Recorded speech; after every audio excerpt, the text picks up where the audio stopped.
Cuman lebih oh gini, oh ya udah gitu. Ceritanya sampai di sini dan kemungkinan kan cuma dua. Satu, ini akan berhasil ketika dananya kompeten, ketika dananya tahu apa yang dia lakukan, ketika dananya profesional, dan ketika dananya bersih.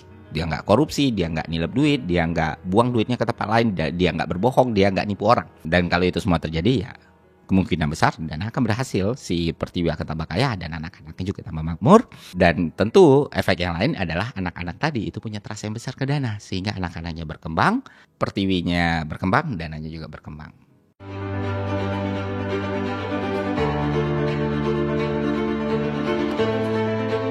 Halo Malakan, selamat datang di Bahasa Bayi, segmen di mana kita akan membahas sesuatu yang sering kali dianggap rumit oleh masyarakat dengan cara yang paling mudah untuk dipahami.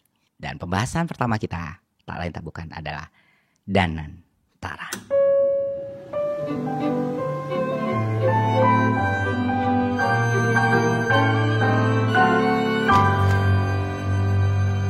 Oke, sebelum kita masuk ke pembahasan, gue kasih sedikit latar belakang lah kenapa segmen ini muncul. Jadi gini teman-teman, gue kan aktif di semua platform media sosial ya, salah satunya di Twitter gitu. Itu pun baru sekitar 1 tahunan lebih lah, sekitar 600 harian gitu. Nah, ada sedikit approaching yang berbeda yang gue lakukan di Twitter dibandingkan dengan platform lain. Biasanya di Instagram, di TikTok apalagi ya, atau di YouTube, gue akan concern banget membahas how to deliver the content. Jadi maksud gue salah satu bagian terberat ketika gue bikin konten adalah bagaimana konten itu bisa diterima oleh banyak orang, oleh banyak masyarakat dengan cara yang paling mudah dipahami gitu. Tapi di Twitter filter ini sedikit lebih longgar karena gue ngerasa segmennya berbeda, marketnya berbeda, niche-nya berbeda. Jadi gue nggak harus melakukan filtrasi segitu dalamnya untuk bikin satu tweet di Twitter. Akhirnya gue buat dan kebetulan belakangan apapun yang gue buat rame di situ kan, termasuk pembahasan soal ekonomi. Gue pikir apa yang gue udah jelasin itu akan mudah dipahami oleh orang. Karena majority bilang kayak gitu, gampang, thank you udah dibahas secara jelas bang. Jadi ketika gue nge-tweet sesuatu yang gue pikir udah simple banget, masih ada yang komen, can you explain in the football terms? Ya pernah dengar kayak gitu deh. Atau bang bahasa bayinya apa bang? Pas lihat komen itu gue ketawa, ini nih segmen baru. Dan gue rasa ini akan membantu banyak orang juga. Karena di situ gue sadar, realize something lah. Jadi kayak apa yang menurut lu common diketahui orang, itu ternyata di orang lain belum tentu loh. Gitu. Jadi maksudnya ketika lo ngerasa kayaknya semua orang tahu ini deh, enggak kayak gitu ternyata, karena itu based on pendidikan lo, based on lingkungan lo, bagaimana lo tumbuh dan lain sebagainya. Jadi hal yang umum buat lo belum tentu umum buat orang dan begitu seterusnya. Artinya apa? Artinya ketika si pembawa pesannya udah merasa audiensnya memahami di level tertentu, ternyata kenyataannya tidak demikian atau masih banyak audiens yang di bawah lagi pemahamannya, maka akan ada missing point yang terjadi dalam pembahasan tersebut. Paham gak maksud gue? Jadi di situ gue realize something. Oke. Berarti bagaimana bahan itu dibawakan dengan baik dan bisa gampang dimengerti orang jadi sangat esensial. Maka muncul segmen baru ini. Jadi ya selamat menikmati. Oke, seperti yang gue bilang tadi, di konten kali ini kita akan membahas Danantara, ya kan? Sesuatu yang lagi rapi banget dibahas di media sosial, di warung kopi, di televisi nasional, karena ya anggarannya nggak main-main bos. Bisa sampai 14.000 triliun gitu loh yang dikelola dan lain sebagainya. Nah kan pembahasannya udah kemana-mana nih. Kalau lu nonton TV, lu baca berita, lu baca Twitter, lu buka Instagram, orang udah udah kemana-mana. Tapi ternyata masih banyak loh masyarakat yang bahkan belum tentu tahu, yang bahkan belum tahu Danantara ini barang apaan gitu. ini lembaga apaan, ini proyek apaan, tapi kok orang heboh ya. Tapi untuk nanya malu. Terus pas ikutin ngerasa ada yang hilang gitu. Ini maksudnya apa ya? Ini apa ya dan lain sebagainya. Jadi selamat mendengar. Dan di sini gue mulai penjelasannya dengan sebuah dongeng. Jadi suatu hari ada seorang perempuan bernama Pertiwi. Pertiwi ini seorang perempuan yang kerja, yang mendapatkan penghasilan gitu, tapi kerjanya biasa aja. Dan dia punya banyak anak. Gue nggak tahu anaknya berapa persisnya, tapi banyak aja. Dan nama-nama anaknya tuh ala-ala itu orang tua milenial kalau ngasih nama anak ya kayak gue lah. Jadi ada yang namanya Garuda, ada yang namanya Mandiri, ada yang namanya Krakatau dan lain sebagainya. Jadi punya banyak anak nih. Nah, Pertiwi ini janda kawan. Jadi dulu dia punya suami, suaminya itu kaya, punya banyak aset, punya banyak tanah, meninggal dan semua kekayaan itu diwariskan ke dia dan anak-anaknya tadi. Jadi anak-anaknya tadi tuh walaupun dia besarin sendiri udah dibekali nih, masing-masing ada rumah, ada tanah dan lain sebagainya gitu. Nah, dengan pendapatan yang ada dan peninggalan dari suaminya, ya udah, dia uruslah anak-anak itu, dia didik, dia modalin, dia kasih makan, dia sekolahin sampai anak-anak ini udah gede semuanya. Udah bisa punya penghasilannya sendiri. Ada yang bekerja, ada yang berusaha, ada yang freelance, macam-macam lah gitu. Karena anak-anaknya banyak gitu kan. Karena semua anaknya udah bisa menghasilkan, udah punya pendapatan, si anak-anak ini seperti anak-anak pada umumnya ya, ketika mereka mendapatkan gaji atau penghasilan, mereka akan kirimkan ke ibunya. Begitu juga anak-anak Ibu Pertiwi ini. Mereka ketika dapat gaji, nggak semuanya mereka kasih ke Ibu Pertiwi, tapi ada persentase yang mereka kasih ke emaknya mereka. Nah, nilainya beda-beda tergantung penghasilannya juga gitu. Ada yang ngirim 3 juta, ada yang ngirim 5 juta, ada yang ngirim cuma 1 juta, ada yang ngirim 500.000, ada yang nggak ngirim sama sekali. Dan bahkan dia masih dibantu oleh si Pertiwi ini tadi. Ya, nah balik lagi ke Pertiwi. Jadi dia punya 2 sumber pendapatan nih. Pertama ya gaji dia di kantor, kedua dari kiriman anak-anaknya. Cuma masalahnya adalah ini ternyata cukup tidak cukup gitu. Jadi uang ini kan dia pakai untuk belanja, untuk kebutuhannya, untuk membangun WC misalnya di rumahnya atau apapun lah. Nah selalu ngepas dan bahkan cenderung kurang. Terus dia berpikir dan memutar otak gimana ya uang yang gue punya itu lebih banyak dan jaminan gue itu lebih aman ke depannya gitu. Kalau kayak gini-gini doang kayaknya kurang deh. Kayaknya bakal sulit deh. Gue harus bisa lebih maju lagi deh gitu. Terus dia nyari idea, dia kepikir, oh gue melakukan penghematan deh untuk diri gue sendiri gitu. Dan itu dia pikirkan ketika dia ada di satu mall. Lagi ngopi di satu mall, dia lihat tuh ada kelompok ibu-ibu sosialita nih yang seumuran Pertiwi ini kan.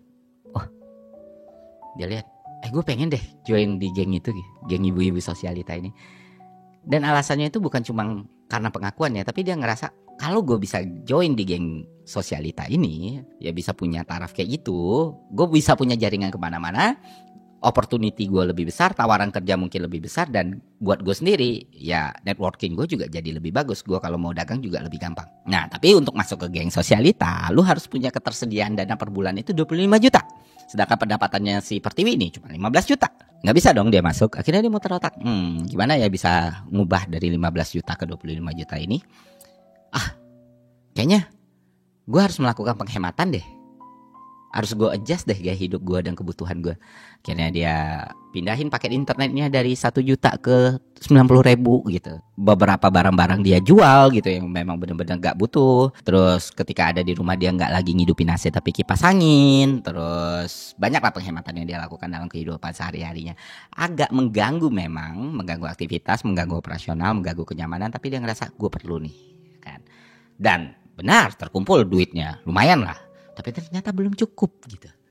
Nah pusing lah kepala Pertiwi ini kan. Gimana nih belum cukup ya. Ini kiriman anak udah, gaji gue udah ngelakuin penghematan nih. Sementara gue butuh duit dalam jumlah sekian nih. Dengan alasannya supaya gue punya jaminan yang lebih baik, hidup gue juga lebih baik, dan gue bisa masuk ke grup sosialita yang mana itu akan memberikan hal yang lebih baik lagi buat gue.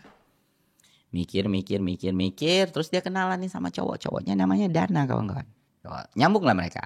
Terus curhatlah Pertiwi ini soal masalah finansial dia ya, dan keinginan dia ya, dan tujuan dia ya, dan tantangan yang harus dia hadapi. Si Dana keluar dengan sebuah solusi yang menurut Pertiwi jenius dan masuk akal dan harus dilakukan. Solusi dari Dana adalah gini. Kamu itu kan punya pendapatan, kamu punya duit lah gitu. Terus anak-anakmu kan juga ngirim. Nah problemnya, kalau misalnya kiriman dari anak-anakmu itu tadi tidak langsung kamu belanjakan, tapi kamu pull dalam satu tempat, terus kamu investasikan di tempat-tempat tertentu yang potensial, itu bisa berkali-kali lipat loh yang kamu terima gitu. Selama itu dilakukan dengan benar, kata si Dana. Ya katakan nih Pertiwi, kamu dapat kiriman total dari anakmu 3 juta gitu. Kalau kamu pakai belanja ya habis 3 juta. Tapi kalau kamu pakai untuk investasi, returnnya bagus, dalam 5 tahun uang 3 juta itu bisa jadi 300 juta kata dia. Dan itu tentu akan memberikan jaminan yang baik dan kebutuhan kamu tetap bisa tercover sama pendapatanmu gitu. Oh ya juga ada Pertiwi. Terus Pertiwi mikir, ada lagi gak ya? Iya masih ada. Itu belum seberapa. Kamu udah ceritakan kalau anak-anak kamu udah dikasih aset, udah kasih mobil, motor, rumah, bahkan atau tanah. Berapa dari mereka yang benar-benar menggunakan itu untuk kebutuhan mereka? banyak kan yang terbengkalai. Nah ini kalau dikelola dengan baik, wah anak-anak kamu juga bisa lebih makmur, kamunya juga bisa lebih makmur. Makanya harus dilakukan optimalisasi aset-aset tadi, kata si Dan. Wah semuanya masuk akal buat Pertiwi. Dan Pertiwi mikir akhirnya, kayaknya gue harus ngelakuin ini. Tapi sayangnya gue kan udah punya kewajiban, udah punya kesibukan. Gue juga harus nyari duit, gue harus juga belanja, gue harus juga ngurus rumah. Siapa yang bisa melakukan ini? Wah si Dana bilang, ya biar saya yang melakukan ini gitu. Hah? Iya, kita nikah. Saya urus semuanya, aset anak-anakmu, asetmu, kiriman anak-anakmu saya kelola, saya bikin itu berlipat ganda. Nanti itu akan memberikan kesejahteraan buatmu, buat anak-anakmu. Dan jelas dengan semua uang yang ada, kamu bisa join ke geng sosialita. Setelah kamu join ke geng sosialita, kamu bakal dapat opportunity yang lebih besar lagi. Udah aman, settle. Tujuan kamu terpenuhi, kebutuhanmu terpenuhi, kata si Dana. Oke, menikahlah mereka ini, si Pertiwi dengan Dana. Nah selesai menikah, Pertiwi bilang ke anak-anaknya, ini bapak baru kalian nih. Nah kalau kalian kirim duit ke mama, jangan langsung kirim ke mama sekarang, kirim dulu ke Papa Dana gitu ya. Jadi nanti di Papa Dana, uang kalian itu akan diputar, dikelola dengan baik, sehingga mama itu bisa mengelola rumah ini dengan jauh lebih proper. Nah kayak gitu. Dan kalian akan jauh lebih nyaman kalau ada di rumah ini dan lain sebagainya. Selain kiriman yang kalian berikan, mama juga minta aset-aset kalian yang nggak kepakai itu tolong dikelola juga. Tolong dikasih tahu ke Papa Dana, biar Papa Dana yang urus. Kita bisa dapat penghasilan di situ, kita bisa dapat uang di situ, dan itu bisa meningkatkan kesejahteraan kalian semua. Wah, gitulah si Pertiwi ini ke anak-anaknya ya. Anak-anaknya udah pada gede juga, terus antara suka atau enggak, antara sinis atau enggak, ya masih netral lah. Cuman lebih oh gini, oh ya udah gitu. Ceritanya sampai di sini, dan kemungkinan kan cuma dua. Satu, ini akan berhasil ketika dananya kompeten, ketika dananya tahu apa yang dia lakukan, ketika dananya profesional, dan ketika dananya bersih.